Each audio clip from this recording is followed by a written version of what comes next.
It just seems like Boris Johnson thinks voters are stupid.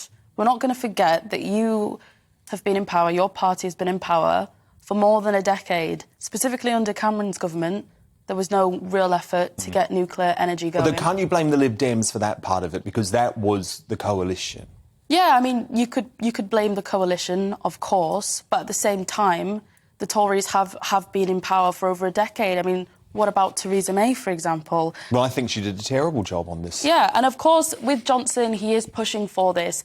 However, the issue is that we've come away too quickly from fossil fuels, as you said, because of the green lobby, because of the green cartel, as I'm now going to call it, because what they're doing is they're terrifying businesses, they're bypassing democracy and forcing these sorts of ridiculous net zero policies in that are damaging our economy. Because you don't think we should be net zero by 2050, do you? No, I don't think we should be net zero at all. The rate at which we are doing it is completely unsustainable. Even looking at what's happening in this country right now, we should not have stopped fracking in 2019. No. We're too overly reliant on natural gas, which we now import more than we produce domestically now, which means that we're extremely vulnerable to global price shocks. That's the problem, the fact that we're not energy independent. And we can talk about nuclear all we like, but we can't just be reliant on nuclear and wind and solar energy, because if you look at France right now, their production of nuclear energy is at a 30-year low. So even